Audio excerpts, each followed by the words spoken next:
because here you use a dye called Kumasi Brilliant Blue. The applications of native page are you can determine the oligomeric state of the protein, right? You can determine the conformation of the protein, whether it exists as a dimer, tetramer, pentamer, or like that.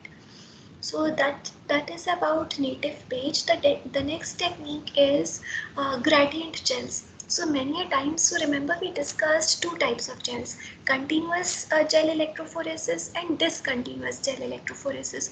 So in continuous gel electrophoresis, in the whole electrophoresis, I mean in the whole gel, the gel percentage remains same throughout. So for example, you prepare a 10% continuous gel, right?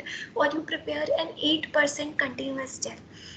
In case of discontinuous gel electrophoresis, if you remember, we had two layers, stacking and resolving, and in the stacking gel, the gel percentage is very low, like 4 to 5%, and in the resolving, the gel percentage is high, like something like 10%, 15%, right?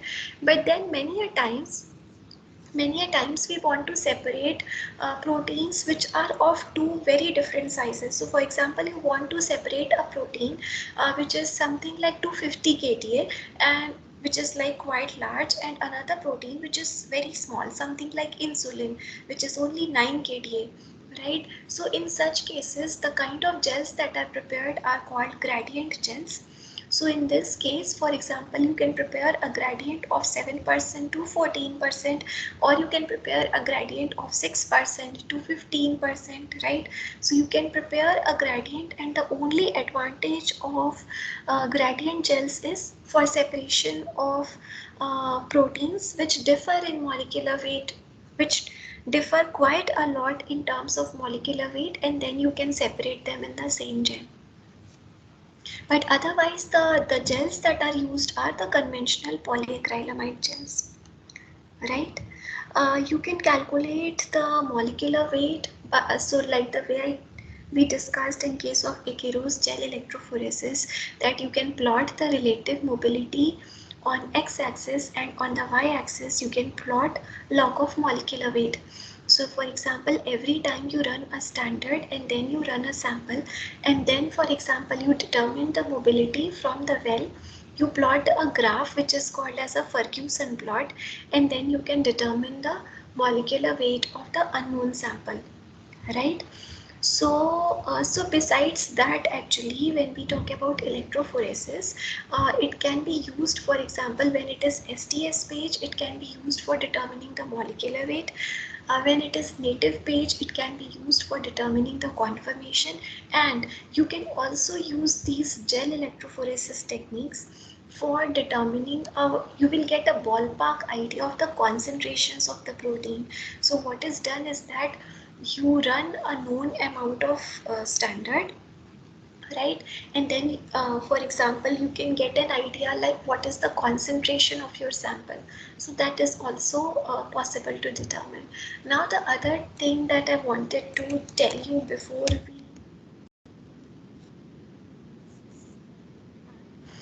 we discussed that Akero's gel can also be used for protein.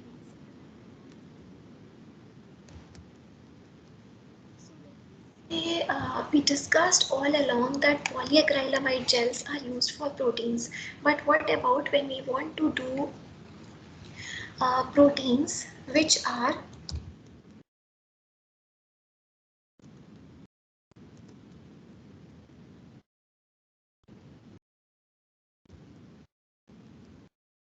proteins which are same in molecular weight. So for example, you have two proteins which are both in 50 kDa, for example. Then how to separate that? How to know that that 50 kDa band actually contains not one protein, but there are at least 5 proteins which are running in an SDS page, because they all have same sizes. You are getting my point?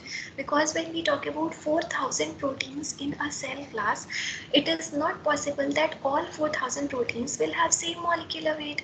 Some of them can have different, and some of them will have same molecular weight, right? So in such cases, and that is one of the reasons that we do not see very many bands in SDS page. First, because of the resolving power, and second, because multiple proteins have similar molecular weight or exactly same molecular weight, and they run at the same place with the same mobility, the electrophoretic mobility is same because the separation is based upon the molecular weight, right? So in such cases, class, the separation is done by based upon the charge. So when there are two proteins which are having same molecular weight, you can try separating them based upon charge. Class, can you hear me? Yes, ma'am. Yeah, you need to say, otherwise like yesterday I was so many times I was getting the call was dropping, and yesterday I discussed with a number of other faculty members, so it seems it was a problem with the net yesterday. Everyone faced this problem. Ma'am, I So, guess they were working on the servers, that's why. okay. So then in this case, class, what you can do is you can separate based upon the charge. So that means when you are separating based upon the charge, you are not separating based upon the molecular weight. So in this case, you can use agarose gels. Right. So agarose has bigger pores, and in this case the proteins migrate freely, and then you can actually prepare a pH gradient with the help of agarose gels. You can also use acrylamide in this case for separation, but in this case the acrylamide gel percentage has to be really low. So for example 4% acrylamide gel, which is used in the stacking gel. So in stacking gel, remember the pores are bigger. So in place of stacking gel also, sometimes people use agarose gel or you use 4% acrylamide gel. Okay.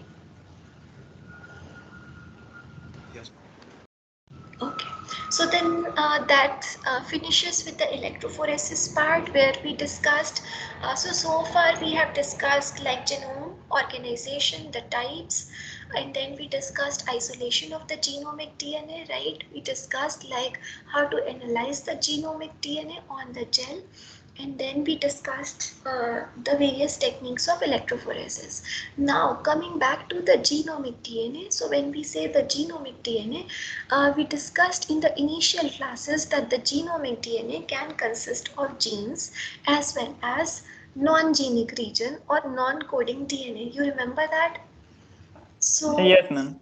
so in eukaryotes, you have a lot of non-coding DNA, whereas in prokaryotes, it is gene-rich. So most of the DNA codes for genes, whereas in eukaryotes, most of the DNA is non-coding DNA. So now the question is, class, so when sequencing was not done, like in today's class, Ratnesh brought up this issue that human genome is not completely sequenced. So then how people came to know that non-coding DNA is there in the genome? How people realized that the number of genes are only few, and a lot of DNA is non-coding DNA, and a lot of DNA contains actually repetitive sequences. So the credit for this discovery goes to a scientist called Roy Britton, and I'll show you his picture. So this is the scientist Roy Britton. Way back in 1950s or 60s, he proposed this idea that the eukaryotic DNA contains a lot of repetitive sequences, contains a lot of non-coding DNA. So this is Roy Britton. So Roy Britton and David Kohne, they found that mouse cells contain multiple copies of very similar sequences. When they say very similar sequences, that means these are repetitive sequences. So then the question is, how did they perform the experiment? So in the experiment they performed was they isolated the DNA, and now the class knows like how to isolate the genomic DNA, right? Yes, ma'am. Isolated the genomic DNA, right? You can analyze whether the genomic DNA isolation is successful or not by electrophoresis. You can run an analytical gel and check that yes, isolation is there.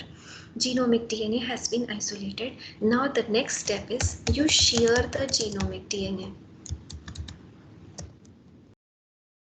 When we shear the genomic DNA, that means you are breaking the genomic DNA into smaller fragments. Okay, right?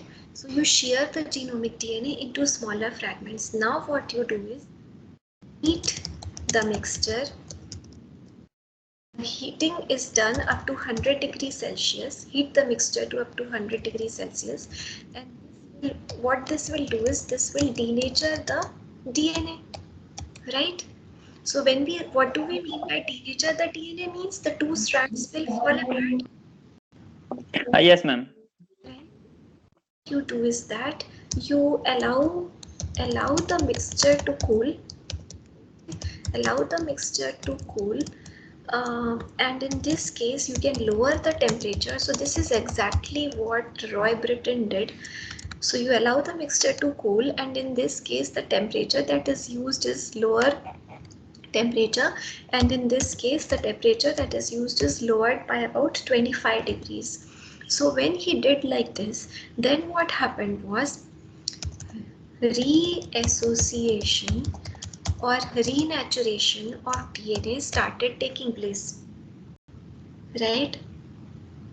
Yes, Class? ma'am. Yes, ma'am. Right. So now this part you listen to me carefully. So when this reassociation, right, or re-annealing or renaturation, when this started taking place, what was realized was the repetitive sequences would find their partners very easily because that sequence is present in a number of copies. So the single-stranded repeats would immediately find the complementary sequences because the sequence is present in a number of copies, right? So then the repetitive sequences were the fastest to reassociate or renature, right? So ultimately what he had was a mixture of double-stranded DNA. That means the ones which reassociated or renatured, and he also had some single-stranded DNA. Now what he did was he tried to separate double-stranded DNA from the single-stranded DNA, and for this purpose what he did was he used a column which is called hydroxyapatite. Oh, this column is actually made up of calcium phosphate. Hydroxylapatite column was used, which is made up of calcium phosphate crystals. And what you do is when you allow this mixture of double-stranded DNA and single-stranded DNA, when you allow this mixture to pass through this column, then this column, this calcium phosphate crystals, they have higher affinity to double-stranded DNA. So what will happen is that the single-stranded DNA will dilute out because it will not bind, and then the double-stranded DNA will be retained in the column which can be separated, right? Up to here it is clear. So this is how it looks like. So this is like DNA reassociation kinetics. So for example, you have these strands. The double-stranded genomic DNA was sheared into pieces. So now you see all partners are together. Orange is with orange, red is with red, magenta is with magenta, peach is with peach, something like this. But what happens is that when you heat it to 100 degrees and then when you start cooling it, then what happens is that because of the repetitive sequences, right? So whenever they find the repetitive sequence which is complementary, they may pair with themselves or they may pair with another sequence because it is present in it in a repetitive form.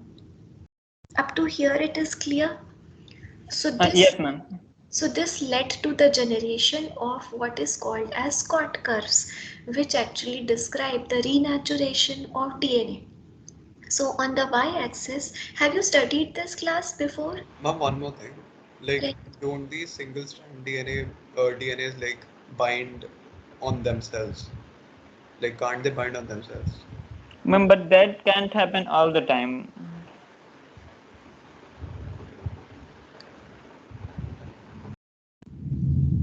so So I actually did not get the question. So can they Ma'am, bind? like can they form like those zipper-like structures like RNA does?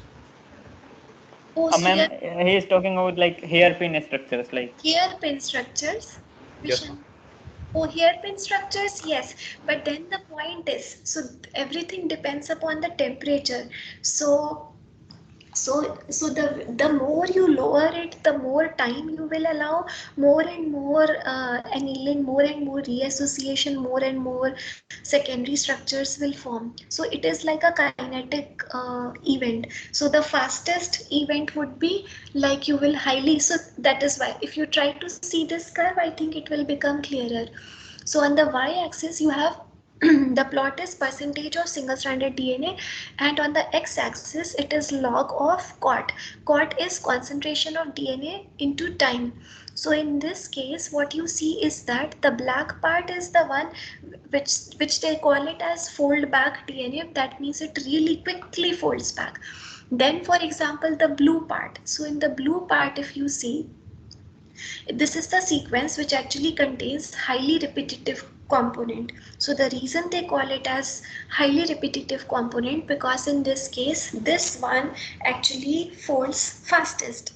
Then you have moderately repetitive component which is shown by green, and then you have the red one which is the single or low copy component. So single or low copy component is taking the longest time because this is the sequence which is actually not present in repeats. So this particular sequence will take some time to find its partner, and therefore in this case the percentage of single stranded DNA will actually, it will take really long time. Are you following or no? So it's like percentage of reassociation. So maybe from the next figure everyone is quiet. So let me try explaining from this figure. And then we will discuss what is complexity. First, to understand this. So you have three types of DNA in this tube: DNA1, DNA2 and DNA3. So in DNA1 you see the repeat is AB, AB, AB, AB and so on. In the second vial you have a sequence which is present in repeats. So right, like 4 copies of this repeat CD up to UV, and in the third one this long sequence is there, right? So in this case, the relative rate of association is going to be in the decreasing order. The AB is present in so many copies, it will quickly reassociate, right? The second one will reassociate, but will at least be slightly slower than the first one, right? And the third vial will take the longest to reassociate. Is this making sense or no? Yes, ma'am.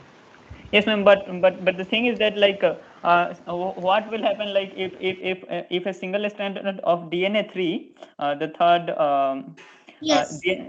is associated by the by one of these DNA2, then that in that case the single strand, one of the single stranded will not get a chance to what is called uh, renature.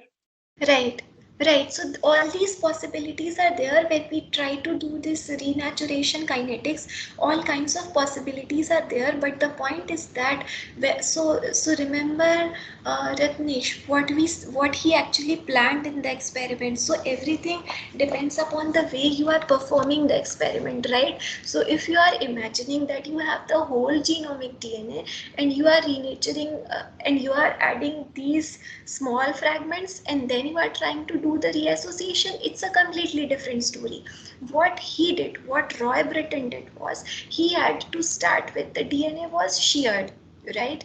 It was already fragmented. Now in those fragments you are trying to find out complementarity. You remember that? Yes, ma'am. Now I understood. Then Right. in that case, that will be. Yes, because here you are already starting with shared DNA, and then you are trying to find out like what component is giving you reassociation at which place. So now if you look at Ma'am, this, one more question. Ma'am, how did he observe the annealing taking place? As sorry, in, ma'am, how did he observe the annealing?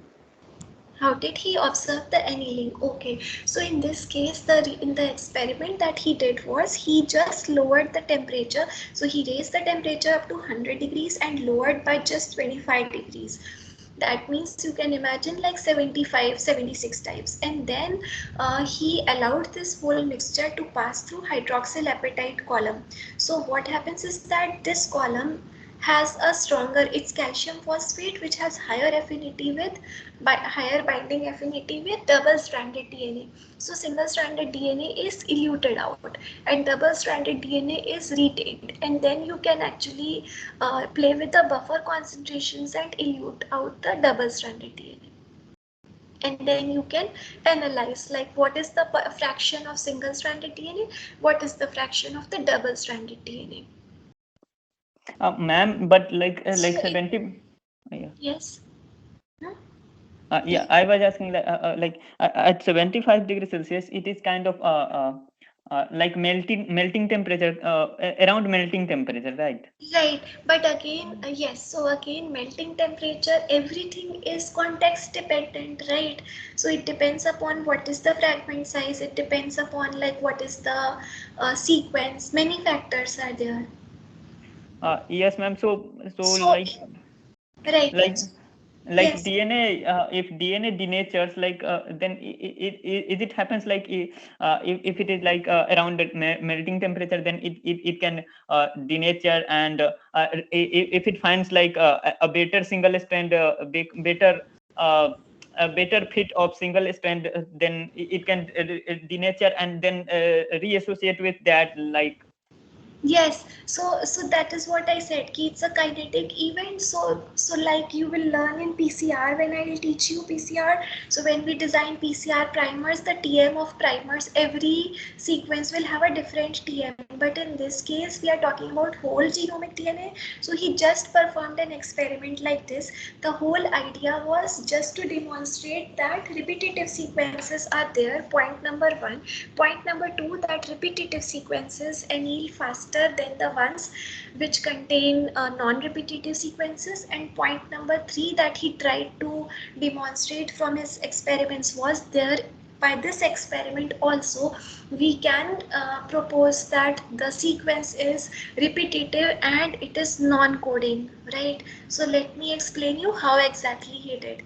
So the figure that you are seeing on your slide, so what is clearly visible is that so if you see the E. coli, so E. coli we discussed in the class, it contains only coding DNA. You remember that? Yes, ma'am. It Right. contains almost all the. Right. So in this case, E. coli takes the longest time. And what you are seeing over here, the dashed line. So the dashed line, and if you drop a perpendicular here, you can actually determine the value which is called as quart half value. That means the concentration at which half of the DNA is reassociated, right? So for E. coli, it takes the longest, whereas when you have poly U plus poly A, this takes the least time, right? So poly U poly A takes the least time. Mouse satellite DNA. Now what is satellite DNA? I'll be explaining you in today's class. So this is the repetitive sequence. So this takes again very less time. T4 is the phage DNA, which takes again less time, and E. coli takes maximum time. The calf thymus DNA, which is the non-repetitive fraction, takes even more time.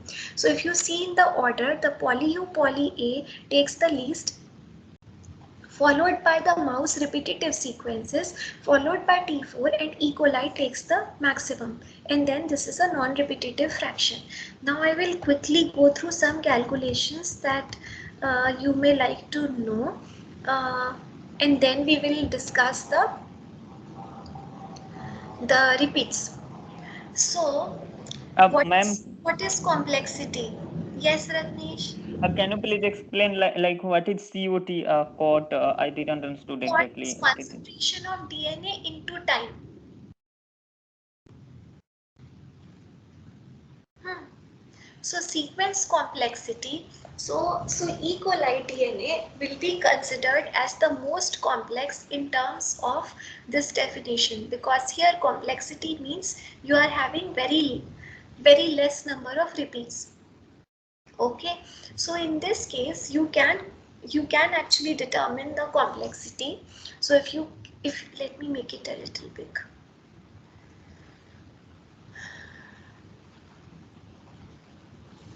Right, so in this case, for example, you can always use an E. coli sequence as the standard. So for example, and then you can determine the quart half values, and then you can do these calculations. So n unknown is divided by n standard. Can you see, students? Yes, ma'am. Right. So in this case, quart half of unknown divided by quart half of standard. So I will give you a few examples of this, like how exactly you can calculate.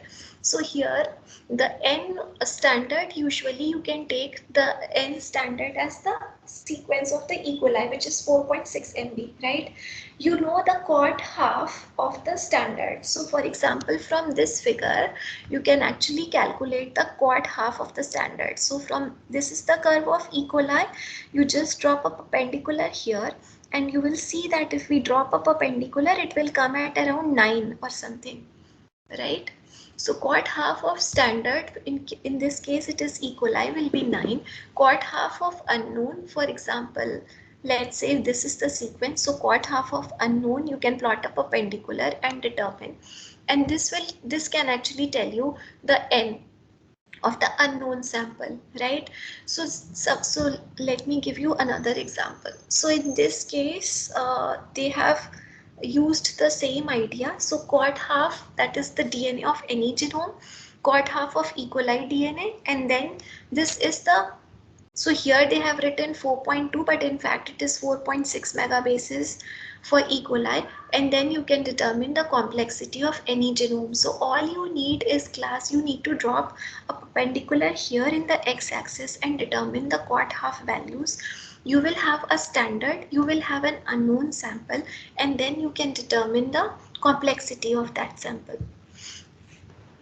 Complexities with respect to that standard only, right? With respect to that standard, exactly. So, ma'am, is there any standard defined like that you use to that you're supposed to use always for determining the complexity? Right, so usually E. coli is used. In most of the cases I have seen E. coli is used. Yes. So for example, in this case, they have determined the complexity of the bacteriophage T4 using the same formula. You drop a perpendicular and then do the calculations. Okay. There are a few more examples. So you can in fact determine, with the help of same reassociation kinetics, you can determine the repetition frequency as well. And for that, the formula that is used is Rn is equal to Fn into G divided by Nn, where R is repetition frequency, F is the fraction of that component, G is the genome size, and N is the complexity. So now you know how to determine the complexity. You will have the idea of genome size, and then the fraction of component can be calculated from this graph itself. So I have another figure to show you this. So for example, this is a figure which tells you that how you can calculate the fraction. So for determining the fraction, you actually drop a perpendicular on the y-axis. So for example, this is the quart curve of the unknown sample, and the dashed one is the quart curve of the bacterial DNA standard, right?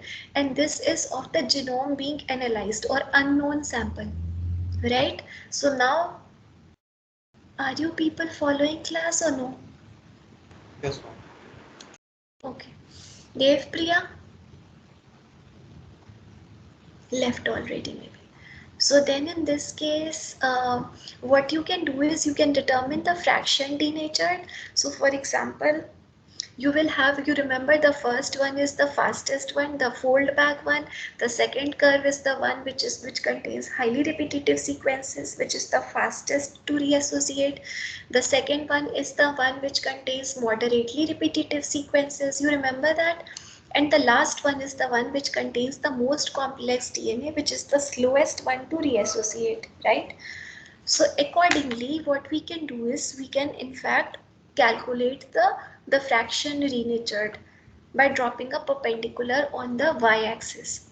So please see over here in the first row, which is F, the fold back fraction is 0.1, the fastest one is 0.2, then the intermediate one is again 0.1, and the slow one, which is like present in almost like single copy, which takes like very long time. So that one is the fraction is 0.6.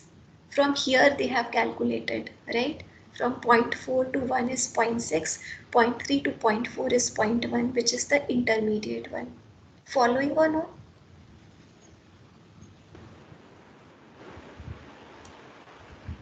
Yes, ma'am. Right, and then the chord half you can calculate by dropping the perpendicular on the x-axis.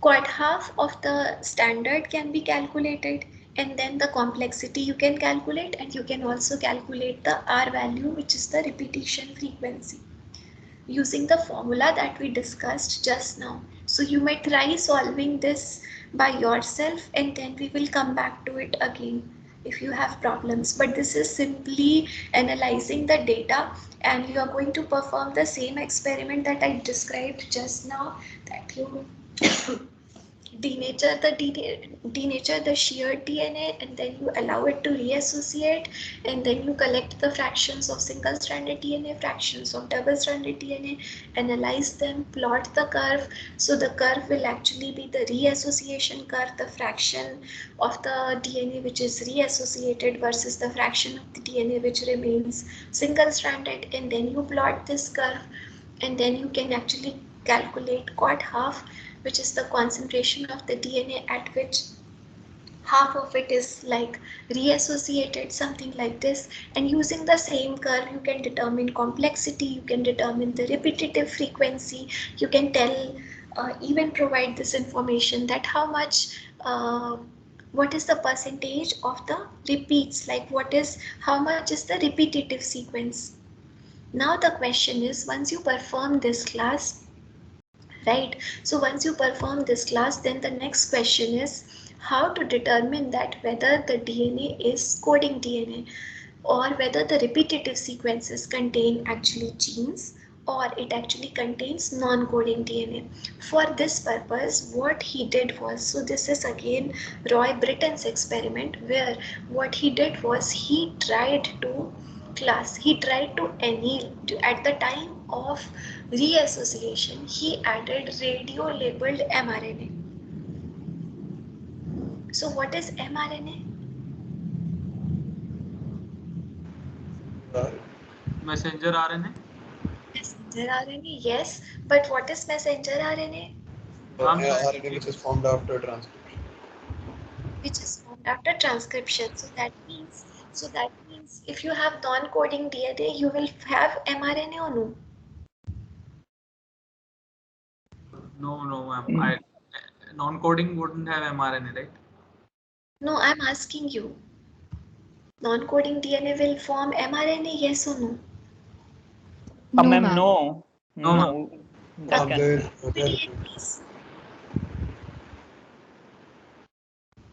Dhvani? No, ma'am, it shouldn't.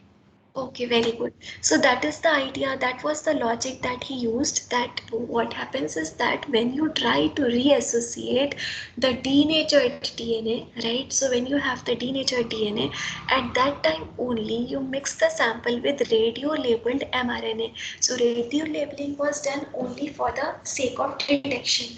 So in this case, now class tell me that what will happen in the curve. So let me take you to the curve. So let's see here. So in this case,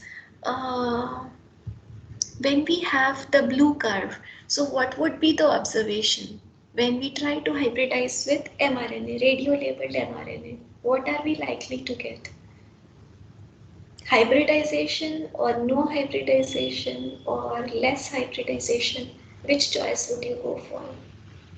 Ma'am, the single copy side, like the red curve here, will like disappear, and that will be that will increase the percentage at the high repetitive DNA. I think kind of or moderately repetitive DNA there. Like a messenger RNA, if they will be they will that will bind with the coding region of and then that will be double stranded, right? Yes, but then it will bind to which one? The red one, the green one, or the blue one? Ma'am, red one. What about others? Dhwani, Dev Priya, Jaskeen Singh? Everyone is quiet. Ashi Vishantan? The hybridization with the highly repetitive component would be less, or maybe it won't even take place, but with the single low copy component would be high. Okay. What about others? Gopika? Not there, maybe. Who else is there?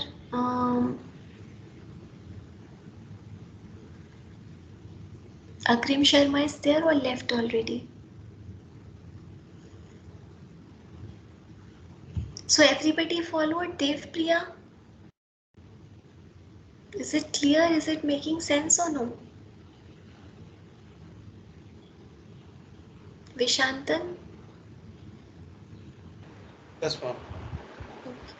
Okay. So exactly this experiment he did, and he found that so what Ratnesh and Ashi said is correct. So in this case, this was the technique which was used to determine that yes, you have repetitive sequences, and the repetitive sequences actually contain non-coding DNA, right?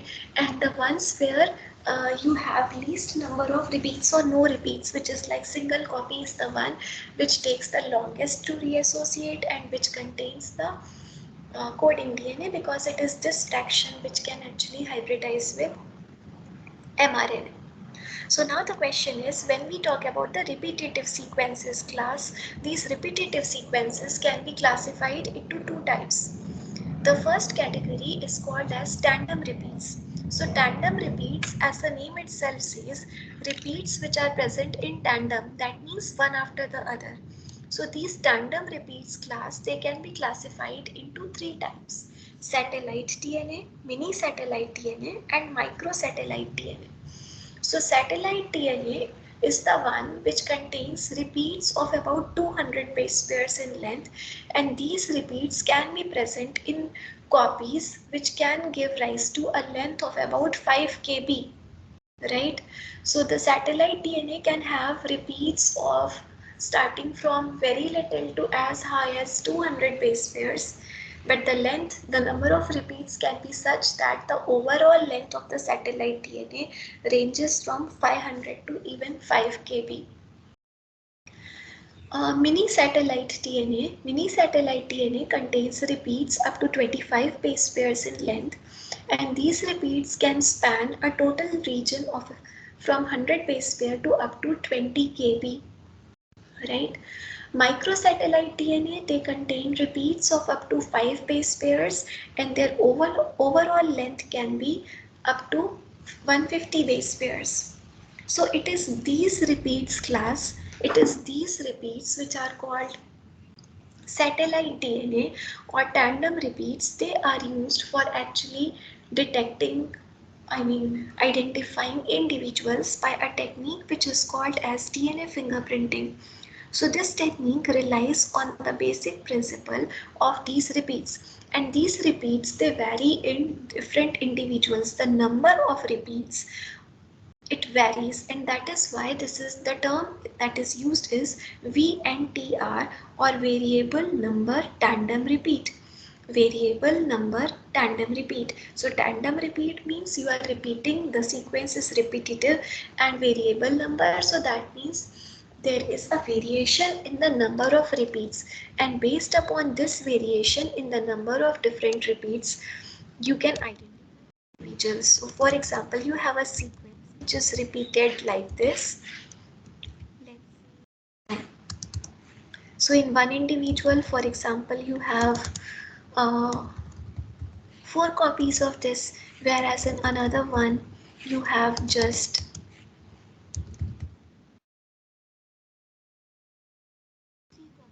this, right? So this can be separated. You can identify the number of repetitive sequences with the help of electrophoresis, which we are going to discuss exactly how when I will teach you restriction enzyme digestion. But then this is these repeats which are used for identifying the individuals. So these are the ones.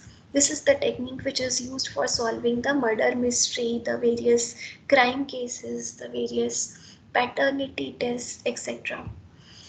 The other category of repeats are called as interspersed repeats. So tandem repeats are, as I told you, they are present in tandem. So for example, if we look at the genome map, you will find that they are clustered at one place. Interspersed repeats, class, can you hear me? Yes, ma'am. Yes, ma'am. Okay. And interspersed repeats are the ones, as the name itself says, which are scattered in the genome. Oh, 1 second, I will bring the battery.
Class, can you hear me?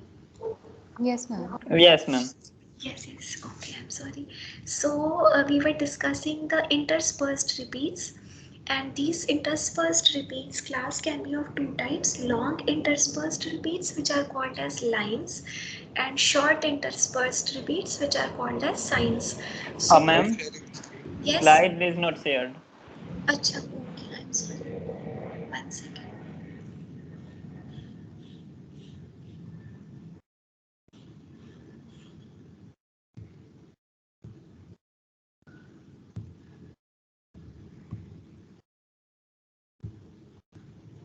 Something has happened. It is not allowing me to share. Okay, let me try one more time.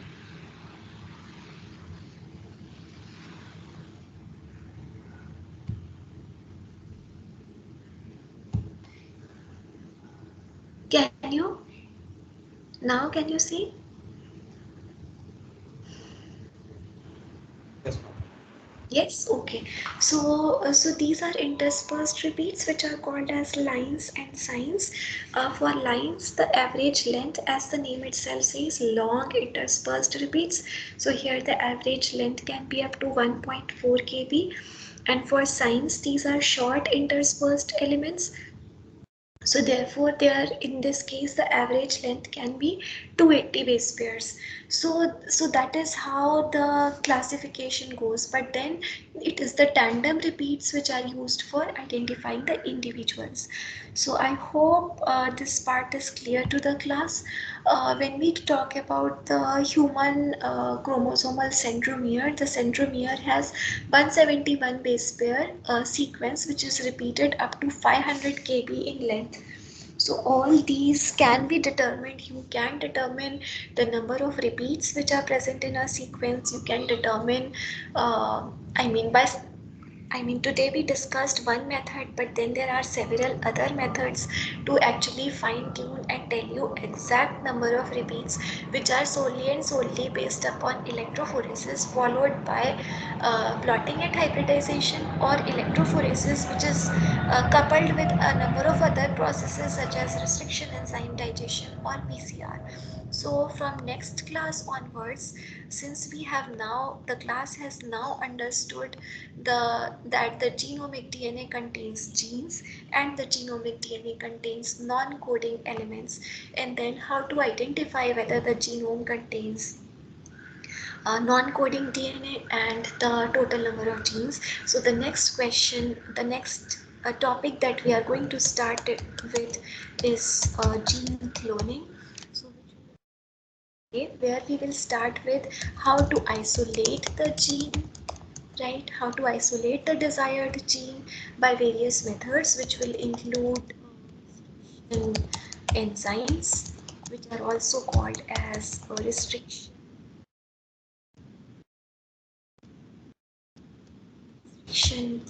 endonucleases, and then we are going to discuss PCR. We are going to discuss the enzymes.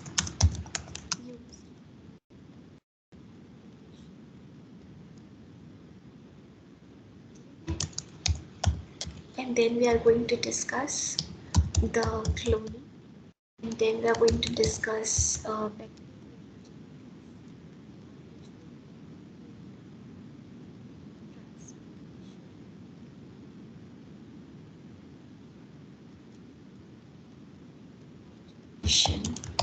and transduction. So all this we will start from Friday, but before that, can you tell me, like, have you studied any of these techniques before? Yeah, ma'am. Like bacterial, we have studied bacterial genetics. Like PCR, also we have a bit studied in SBL, restriction enzymes. That we have, I think. Restriction enzymes also you have studied? Ma'am, like just introduction. I think like in SBL, I think. Class, if are you people there or left? Ma'am, We we're there. 3 minutes. Ma'am, I guess it would be better if you teach them because they haven't been taught in depth. just surface level. Okay. Okay. So maybe from Friday we are going to start with this part. But any questions from what we discussed in today's class? We still have 3 minutes. Otherwise, I'll close the meeting. Dev, Priya, Jaskeen, you were quiet today. Did you follow? Yes, ma'am. Everything was clear. Dhwani, Jaskeen. Yes. Yes, ma'am. Okay, good. Ayush Khan, Narendra Kumar, Abhinav Singh. Now I can see you people as well. I've switched to Teams. So if there are no questions, should I close the meeting then? Thank you, ma'am. Okay. Okay, thanks. Thank you, ma'am. Okay. So we'll meet on Friday.